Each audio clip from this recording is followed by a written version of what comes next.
Hello everyone. Welcome back to the Vision of Veritas. Once again, the channel where we take a look at the political lies and the spin that is in pretty much everything that we see and hear nowadays.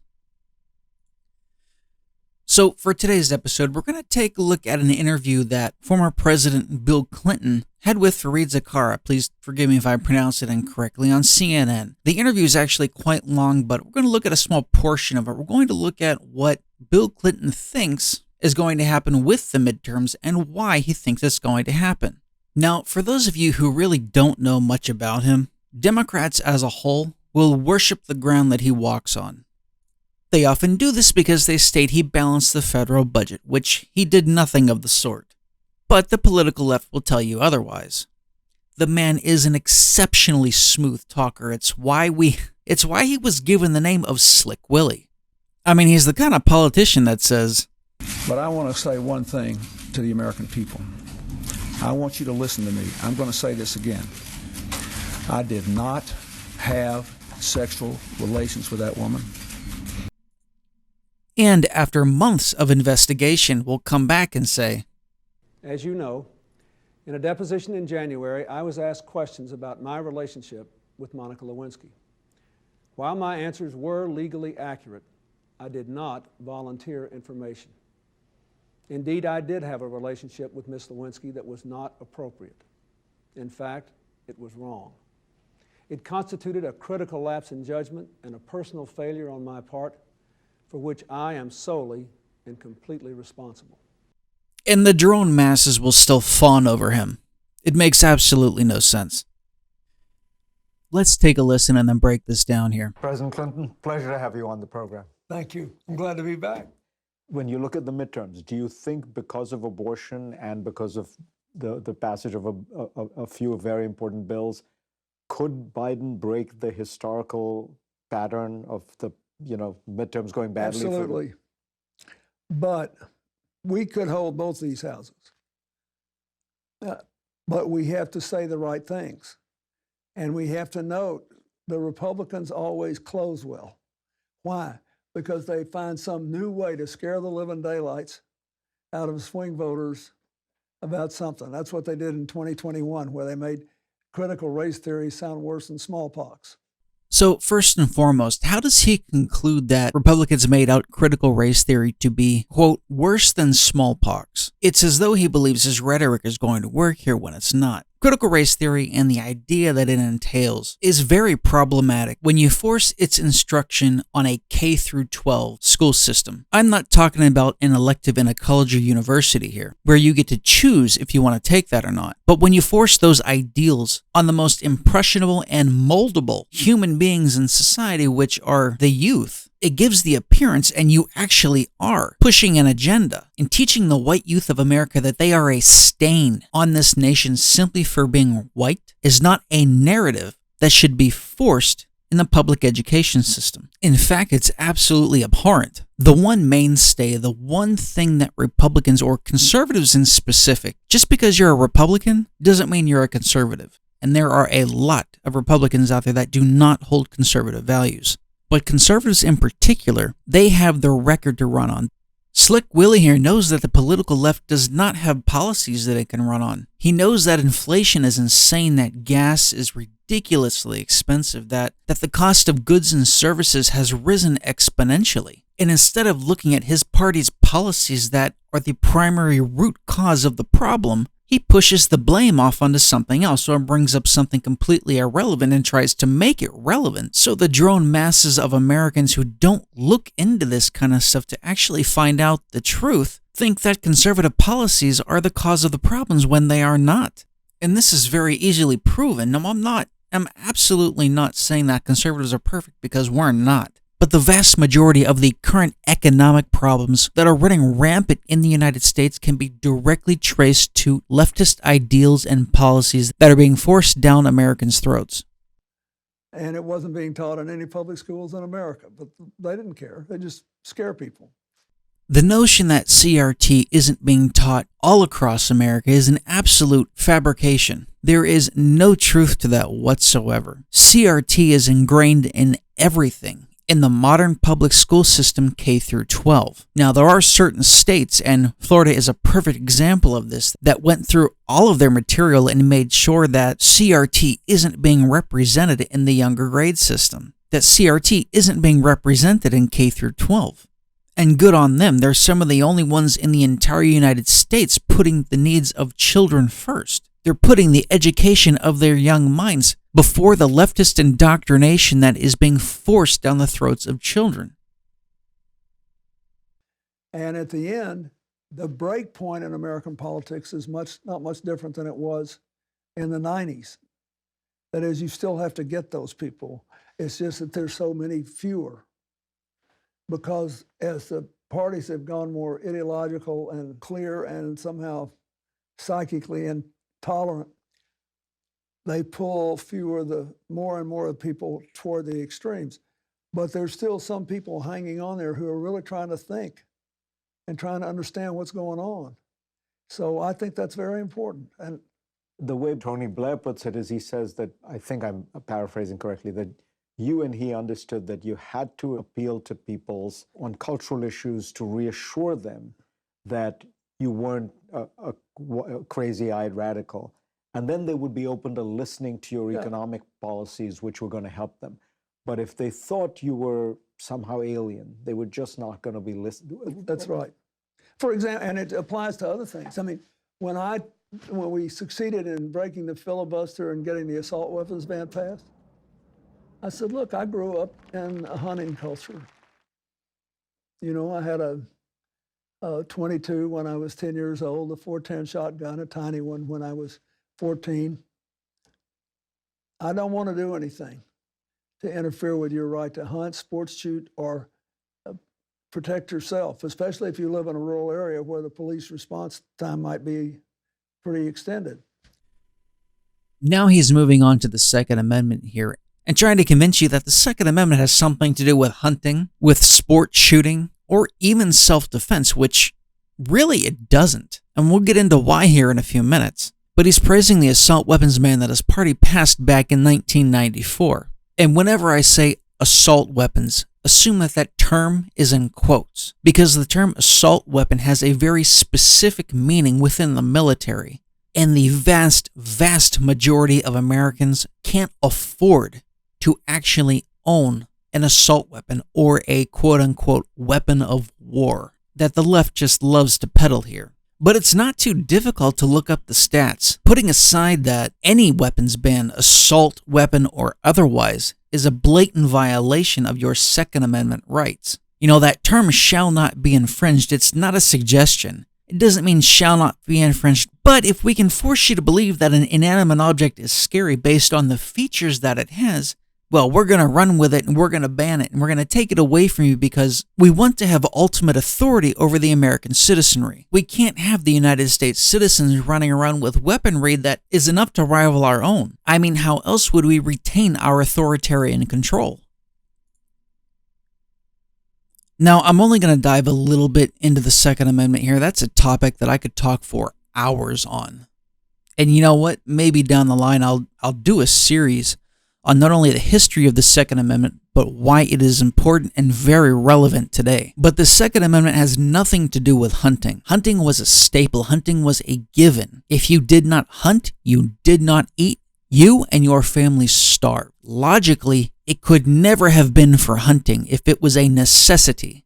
The Second Amendment also has nothing to do with the National Guard, and there is absolutely no historical precedent for that. The Second Amendment is really for one thing and one thing only. It has only one historical purpose. And the reason for the Second Amendment was so the United States in its inception and far beyond would make sure that the citizenry was able to rise up and stand against an oppressive government.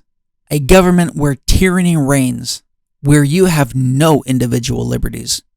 Some of the worst atrocities in history happen after populations are disarmed. So far, the only thing Clinton has been able to mention here is how he violated your rights and he is proud of it. He's using that to run on. He's using that to advance his party's agenda to say that, look at what we did, as if it's a positive thing. You know, rights can't be taken away. If it is a right, it is guaranteed, it is ingrained, it is enshrined in our Constitution. It can only be affirmed. Our founders believed that the rights that we have did not come from any mere men, and because they didn't come from men, they cannot be taken away, but with extreme measures. But if I keep that commitment, wouldn't you like to help a lot of these kids that are being shot down and bribed by shootings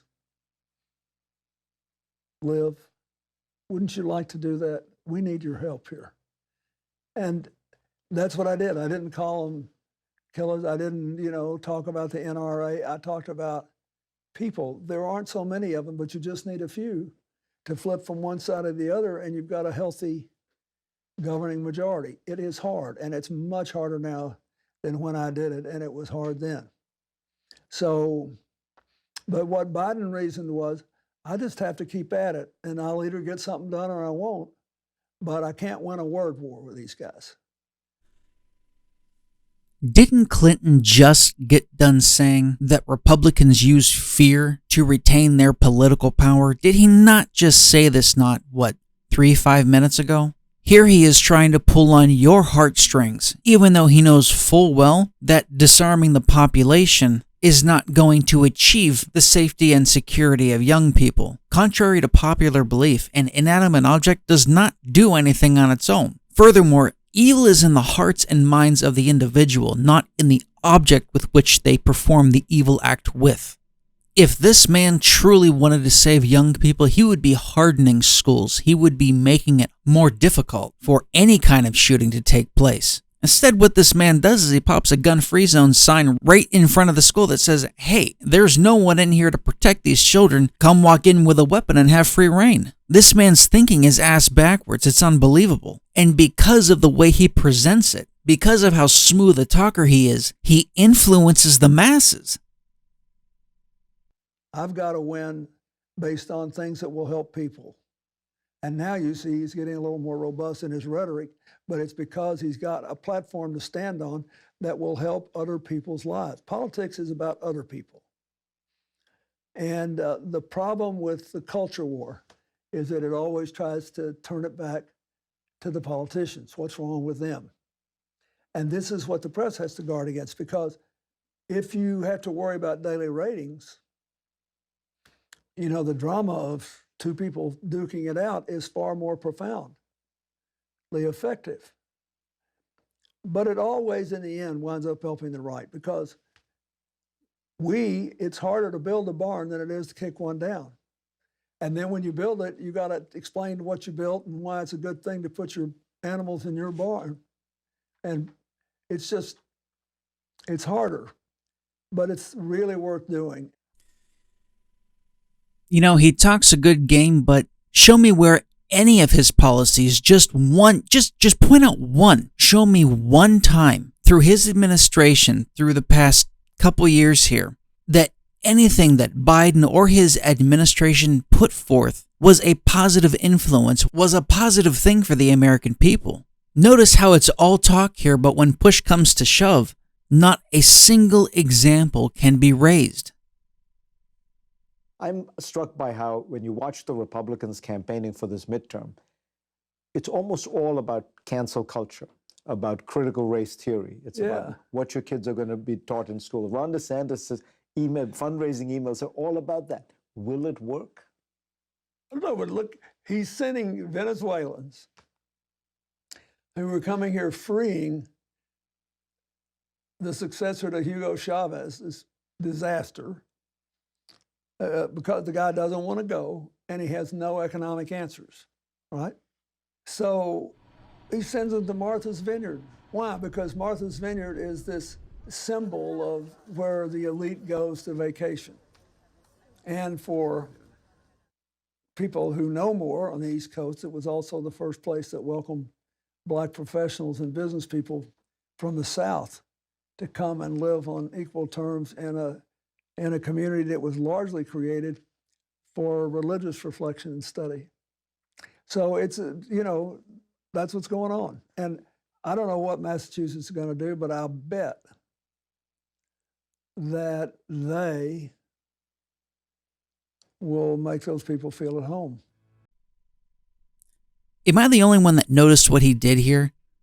Not only did he completely sidestep the question, he went to another conversation that didn't even take place. He's talking about how the illegal immigrants were sent up to Martha's Vineyard. They let them stick around for a nice photo op, and then they just pushed them on their way because, we can't have them here, can we? The leftist party is the party of the perpetual do as I say, but not as I do. They want complete and open borders because that's the only way they can get voters in here that actually vote for them. You give people free stuff, especially when it's more than what they have. They'll keep coming back with their arms outstretched. That's exactly what the Democrat Party is doing here. You know, if the converse were true, if the Republicans were for open borders, tried to bring in as many as they could and then get them to vote, Democrats would have had a wall built 50 years ago. But getting back to the question that Slick Willy sidestepped here, the question was, the Republicans, one of the things they're campaigning on is cancel culture, is critical race theory, CRT. The reason why Republicans are campaigning on that is because it's a clear issue now. Since we already touched on CRT, I'm going to touch on this cancel culture. The reason why Clinton here completely sidestepped the ideal of cancel culture is because the individuals being canceled are largely conservatives, or those who have conservative ideals. You know what? Even if they're not conservative, if they go against the narrative that Democrat politicians, the left, the media that is controlled by the Democrat Party, if you say or go against them, if you go against the narrative, if you go against whatever they are currently trying to peddle, they will stomp you into the ground. They will take your relevance and they will make it cease to exist. They will take your life's work. They will take your popularity. They will take your safety. They will take your security. They will take your ability to make a living. They will even take your family and friends by turning them against you. You know, social media has a control of everyone nowadays, to the point where people get a physical high from likes and shares. And if you are so used to it and you don't get it, if you don't get that dopamine hit from modern social media, people get depressed. People even kill themselves over it. And that's a weapon the left is wielding. If you refuse to toe the party line, if you refuse to do what they want you to do, they erase you, and there's little you can do about it. So of course Republicans are going to bring that up as something to run on. There's a lot that Republicans can run on. Republicans can run on cancel culture. They can run on critical race theory and the indoctrination of our young people. But most importantly, conservatives can run on policies. Conservatives can point to the last 4 years, and if you take away COVID, you have the best economic numbers. You have some of the best prosperity. You have energy independence. You had some of the most prosperous years in decades. And if COVID were not a factor then, it would have been phenomenal. But instead, you had a media, you had a party, you had the largest collection of sheep led by propaganda and led by rhetoric, controlled by social media that influences the masses, that disallows you to think for yourself, that takes away your ability to think critically, and subliminally teaches you to believe whatever you are told. The blind control that people like Clinton and his political party have over the general masses, and the absolutely blind and unfounded faith that is given to them, is not only terrifying, but it is a clear and present danger to not only the future of America, but the safety, security, and the ability for our future generations to think for themselves. Thank you for joining me today on The Vision of Veritas. If you got anything out of this episode, please like, share, and subscribe, and please send this out to your friends. I'm a brand new channel here, and I would really like to grow this, and I cannot do this without you. Thank you.